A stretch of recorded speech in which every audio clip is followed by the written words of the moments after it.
Welcome to my YouTube channel. Kung bago ka lang sa channel na to at true-blooded Aldab Nation ka, tama po ang channel na pinuntahan mo. Kaya considering na po kitang bagong subscriber. At huwag mong kalimutan pindutin yung bell para lagi po kang updated sa bagong video na ilalabas ko. Salamat po sa iyong pag-click sa channel na to. Ready na ba kayo sa storya na ikwento ko sa inyo today? Grabe naman, ang taas naman ng energy nyo. Nakakatuwa naman kayo lahat. Sige, palakpakan muna tayo guys. Let's go!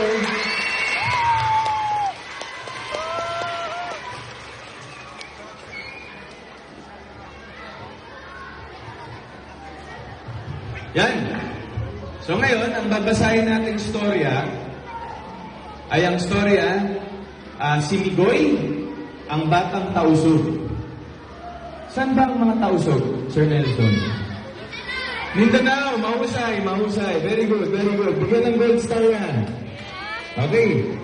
Si Migoy ang batang tausog. Tama, Mindanao. No? Okay. Ito po ay isang akda at mula sa panulat ni Mr. Nelson Canlas. Palakpakan naman natin si Mr. Nelson Canlas. Actually, kung hindi dahil sa kanya, wala ako dito ngayon. Alam niyo ba yun? So, siya talaga ang may pakana. Hindi, joke lang. Okay, anyway. Tapos kasama ni Tito Nelson dito si Dr. Isabel Cabel Moreno Go. At ang nagguhit nito ay si Daniel Florendo. Okay, let's go.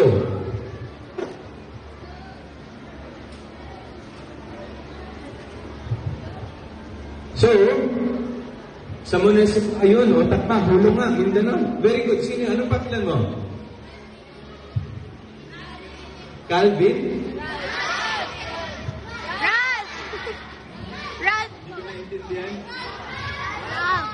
Ralph. Good job, Ralph. Tama. So sa munisipalidad ng Jolo, sa lalawigan ng Sulu, sa katimugang bahagi ng Pilipinas, sorry, yung buho ko kasi, siyempre, video kayo, baka sabihin. Hi, Robbie! You wanna say hi there more first? Grabe, ang daming tao. Hello, everyone! Magandang hapon po sa inyong lahat. Grabe, nakakatuwa naman makasama sa milestone ng Unilab na to. Happy 80th anniversary, Unilab! Grabe, pinag-uusapan lang natin kanina yung nangyari noon sa Unilab. In 80 years forward, the Unilab Group stands strong as the home of over 400 trusted brands offering both over-the-counter and prescription products. I'm sure you all agree, especially you, Maine. Oo naman, Robbie. At bukod dyan, sa loob ng 8 dekada. Welcome back mga kaaldab. Ito na naman po ang inyong lingkod, si Mr. Destiny, at magbibigay tayo ng pinakamagandang update po ngayon sa social media. Ito yung pinaka-latest video ngayon mga kaaldab, na kung saan nga po magkasama nga po sina Maine Paul Carson at Richard Paul Carson. Oops, issue na naman yan, Mr. Destiny. Paano mo namang nasabing magkasama yung dalawa? Magkaiba naman po ang pinuntahan ni Alden Richards at ni Maine Paul Carson. Si Maine Paul Carson ay nasa Unilab at si Alden Richards naman ay nasa storytelling, na kung saan ipinararamdam niya yung mga bagay-bagay na talaga naman pong nakakatuwa. Di po ba? Sabi ko nga po sa inyo, relax lang po kayo, maging matatag, at siyempre maging kalmado. Hindi po ba? Alam nyo naman po na hindi magpapatinag si Mr. Destiny. Alam nyo naman na hindi po tayo susuko. Hindi tayo magpapaapekto sa mga komento ng iba. Hindi po ba? Okay, tayo naman po yung pagpopromote ng 24 oras para kay Alden Richards at pagpapakita nga po ni na Maine Paul Carson, Dingdong Dantes. Ito yung mga bagay-bagay po na masarap nating makita. Masarap sa mata. At syempre talaga naman pong matutuwa ka. Alam nyo mga kaaldab, sa totoo lang po, sa dami ng mga nakukuha kong impormasyon, sa dami ng mga binabato po sa akin ng mga mamis, mga titas, mga senyor, kitang-kita nyo naman po yung katotohanan.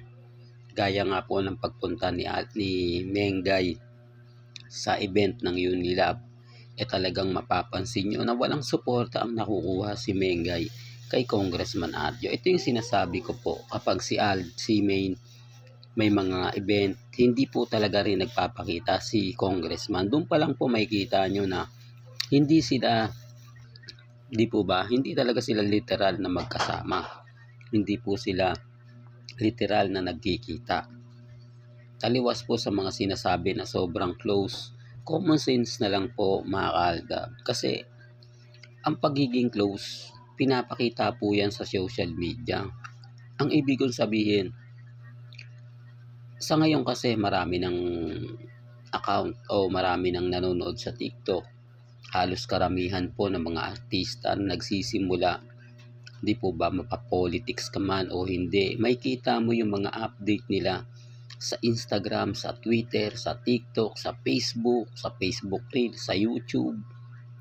Lahat may kita nyo, lahat mapapanood din nyo. Taliwas po sa sinasabi at komento ng pang iba. Gaya nga po ni SB, di po ba?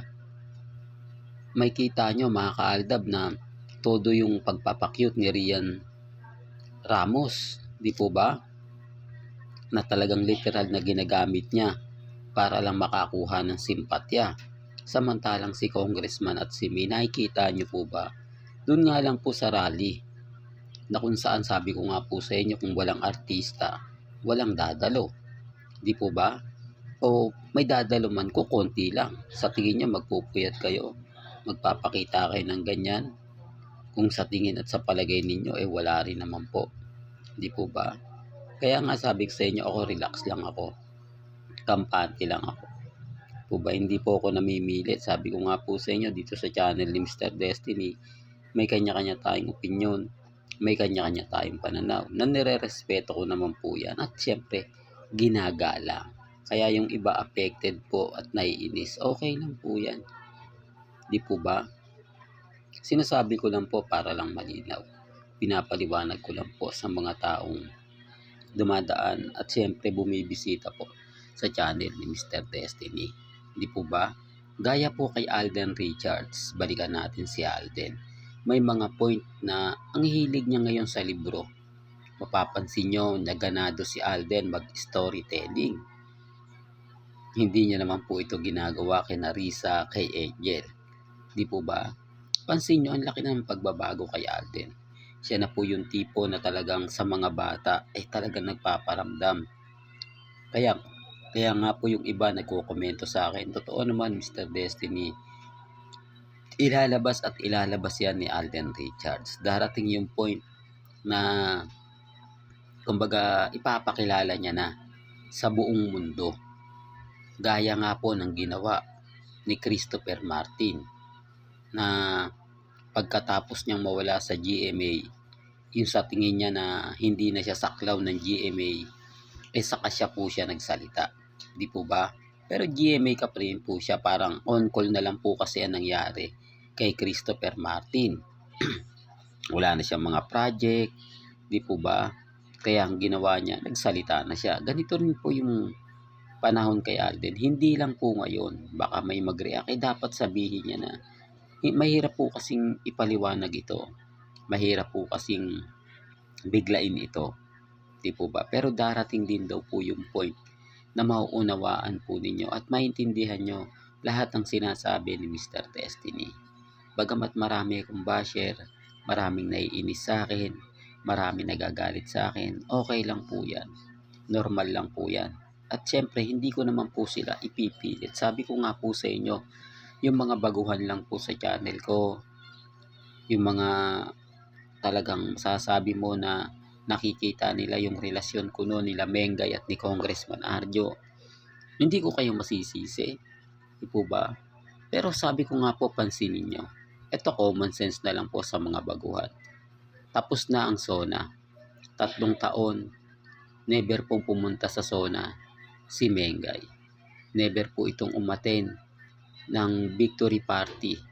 Never po itong umaten ng panunumpa ni Congressman Arjo. Never po itong pumunta sa District 1. Never po ito nagsimba sa District 1. Hindi, sinasabi ko lang po ito para lang malaman nyo. Di po ba? Ginagamit lang po si Mengay kapag may mga hidden agenda.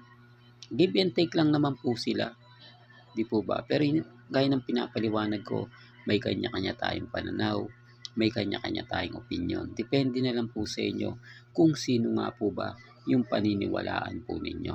Well, hanggang dito na lang po ang ating latest updates. Kaya kung gusto nyo pa po ng pinaka-latest at sariwang update, abay tumutok lang po kayo dito po sa channel ni Mr. Destiny para updated po kayo sa mga bago at sa mga latest na i-upload po natin maya-maya lang. Kaya kung bago ka lang sa channel na to at isa kang true-blooded Aldab Nation na nagmamahal kina Mengay at Isoy, tama po ang channel na pinuntahan mo, kaya consider na po kitang bagong subscriber. At huwag mong kalimutang i-share ang mga video po natin sa mga mami, sa mga titas, at sa mga senyor. Hanggang sa muli, salamat po sa panonood at pakikinig.